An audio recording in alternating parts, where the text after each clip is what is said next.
யோசேப்பு பார்வோனிடத்தில் போய், என் தகப்பனும் என் சகோதரரும் தங்கள் ஆடுமாடுகளோடும் தங்களுக்கு உண்டான எல்லாவற்றோடுங்கூட கானான் தேசத்திலிருந்து வந்தார்கள். இப்பொழுது கோசேன் நாட்டில் இருக்கிறார்கள் என்று சொல்லி.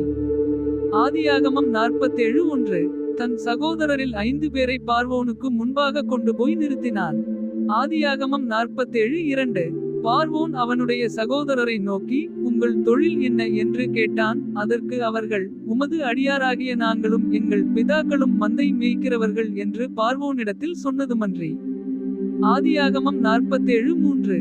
கானான் தேசத்திலே பஞ்சம் கொடிதாயிருக்கிறது. உமது அடியாரின் மந்தைகளுக்கு மேய்ச்சல் இல்லாமையால் இத்தேசத்திலே தங்க வந்தோம். உமது அடியாராகிய நாங்கள் கோசேன் நாட்டிலே குடியிருக்கும்படி தயவு செய்ய வேண்டும் என்று வேண்டிக் கொண்டார்கள். ஆதியாகமம் 47:4. அப்பொழுது பார்வோன் யோசேப்பை நோக்கி, உன் தகப்பனும் உன் சகோதரரும் உன்னிடத்தில் வந்திருக்கிறார்களே. ஆதியாகமம் 47:5. எகிப்து தேசம் உனக்கு முன்பாக இருக்கிறது. தேசத்திலுள்ள நல்ல இடத்திலே உன் தகப்பனையும் உன் சகோதரரையும் குடியிரும்படி செய். அவர்கள் கோசேன் நாட்டிலே குடியிருக்கலாம். அவர்களுக்குள்ளே திறமையுள்ளவர்கள் உண்டென்று உனக்கு தெரிந்திருந்தால் அவர்களை என் ஆடுமாடுகளை விசாரிக்கிறதற்கு தலைவராக வைக்கலாம் என்றான். ஆதியாகமம் 47:6.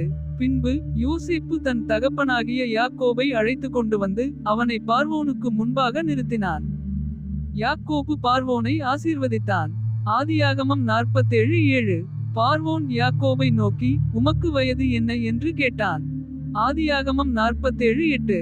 அதற்கு யாக்கோபு, நான் பரதேசியாய் சஞ்சரித்த நாட்கள் 130 வருஷம். என் ஆயுசு நாட்கள் கொஞ்சமும் சஞ்சலமுள்ளதுமாயிருக்கிறது. அவைகள் பரதேசிகளாய் சஞ்சரித்த என் பிதாக்களுடைய ஆயுசு நாட்களுக்கு வந்து எட்டவில்லை என்று பார்வோனுடனே சொன்னான்.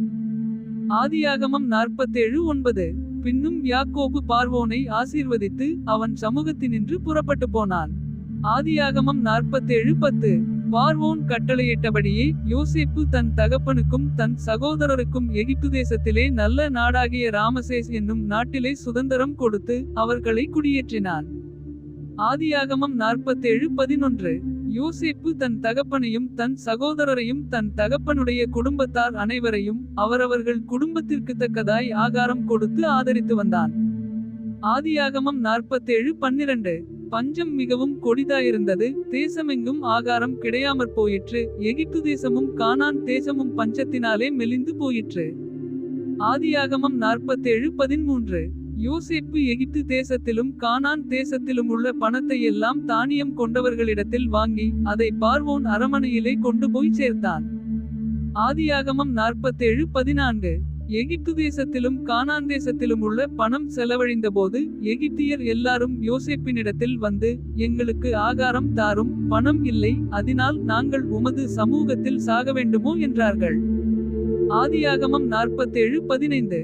அதற்கு யோசேப்பு, உங்களிடத்தில் பணம் இல்லாமல் போனால் உங்கள் ஆடுமாடுகளை கொடுங்கள், அவைகளுக்கு பதிலாக உங்களுக்கு தானியம் கொடுக்கிறேன் என்றான். ஆதியாகமம் 47:16.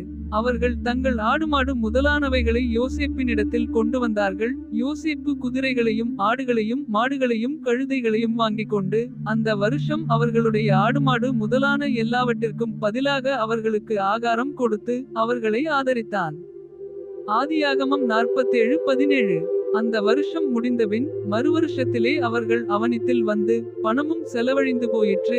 எங்கள் ஆடுமாடு முதலானவைகளும் எங்கள் சரீரமும் எங்கள் நிலமுமே ஒழிய எங்கள் ஆண்டவனுக்கு முன்பாக மீதியானது ஒன்றும் இல்லை. இது எங்கள் ஆண்டவனுக்கு தெரியாத காரியம் அல்ல. ஆதியாகமம் 47:18. நாங்களும் எங்கள் நிலங்களும் உம்முடைய கண்களுக்கு முன்பாக அழிந்து போகலாமா? நீர் எங்களையும் எங்கள் நிலங்களையும் வாங்கிக் கொண்டு ஆகாரம் கொடுக்க வேண்டும். நாங்களும் எங்கள் நிலங்களும் பார்வோனுக்கு ஆதீனமாயிருப்போம். நாங்கள் சாகாமல் உயிரோடிருக்கவும் நிலங்கள் பாழாய்ப்போகாமல் இருக்கவும் எங்களுக்கு விதை தானியத்தை தாரும் என்றார்கள். ஆதியாகமம் 47:19. அப்படியே எகிப்தியர் தங்களுக்கு பஞ்சம் மேலிட்டபடியால் அவரவர் தங்கள் வயல் நிலங்களை விற்றார்கள். யோசேப்பு எகிப்தின் நிலங்கள் யாவையும் பார்வோனுக்காக கொண்டான். இவ்விதமாய் அந்த பூமி பார்வோனுடையதாயிற்று.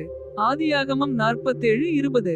மேலும் அவன் எகிப்தின் ஒரு எல்லை முதல் மறு எல்லை வரைக்கும் உள்ள ஜனங்களை அந்தந்த பட்டணங்களில் குடிமாறி போக பண்ணினான். ஆதியாகமம் 47:21. ஆசாரியருடைய நிலத்தை மாத்திரம் அவன் கொள்ளவில்லை.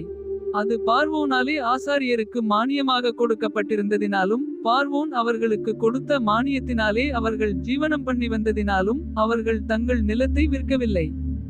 ஆதியாகமம் 47:22. பின்னும் யோசேப்பு ஜனங்களை நோக்கி, இதோ இன்று உங்களையும் உங்கள் நிலங்களையும் பார்வோனுக்காக வாங்கிக் கொண்டேன். இதோ உங்களுக்கு கொடுக்கப்படுகிற விதை தானியம், இதை நிலத்தில் விதையுங்கள். ஆதியாகமம் 47:23. விளைவில் 5இல் ஒரு பங்கை பார்வோனுக்கு கொடுக்க வேண்டும். மற்ற 4 பங்கும் வயலுக்கு விதையாகவும் உங்களுக்கும் உங்கள் குடும்பத்தாருக்கும் உங்கள் குழந்தைகளுக்கும் ஆகாரமாகவும் உங்களுடையதாயிருக்கட்டும் என்றான். ஆதியாகமம் 47:24. அப்பொழுது அவர்கள், நீர் எங்கள் பிராணனை காப்பாற்றினீர், எங்கள் ஆண்டவனுடைய கண்களில் எங்களுக்கு தயவு கிடைக்க வேண்டும். நாங்கள் பார்வோனுக்கு அடிமைகளாயிருக்கிறோம் என்றார்கள். ஆதியாகமம் 47:25. 5இல் 1 பார்வோனுக்குச் சேரும் வாரம் என்று யோசேப்பு இட்ட கட்டளைப்படி எகிப்து தேசத்திலே இந்நாள் வரைக்கும் நடந்து வருகிறது. ஆசாரியரின் நிலம் மாத்திரம் பார்வோனைச் சேராமல் நீங்களாயிருந்தது. ஆதியாகமம் 47:26. இஸ்ரவேலர் எகிப்து தேசத்திலுள்ள கோசேன் நாட்டிலே குடியிருந்தார்கள்.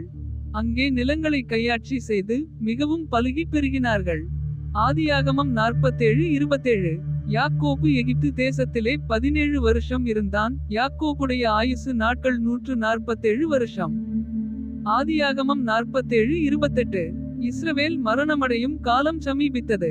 அப்பொழுது அவன் தன் குமாரனாகிய யோசேப்பை வரவழைத்து அவனை நோக்கி, என்மேல் உனக்கு தயவுண்டானால் உன் கையை என் தொடையின் கீழ் வைத்து என்மேல் பட்சமும் உண்மையும் உள்ளவனாயிரு, என்னை எகிப்திலே அடக்கம் பண்ணாதிருப்பாயாக. ஆதியாகமம் 47:29. நான் என் பிதாக்களோடே படுத்துக்கொள்ள வேண்டும். ஆகையால் நீ என்னை எகிப்திலிருந்து எடுத்து கொண்டு போய் அவர்களை அடக்கம் பண்ணியிருக்கிற நிலத்திலே என்னையும் அடக்கம் பண்ணு என்றான். அதற்கு அவன், உமது சொற்படி செய்வேன் என்றான். ஆதியாகமம் 47:30. அப்பொழுது அவன், எனக்கு ஆணையிட்டு கொடு என்றான். அவனுக்கு ஆணையிட்டு கொடுத்தான். அப்பொழுது இஸ்ரவேல் கட்டிலின் தலைமாட்டில் சாய்ந்து தொழுது கொண்டான். ஆதியாகமம் 47:31.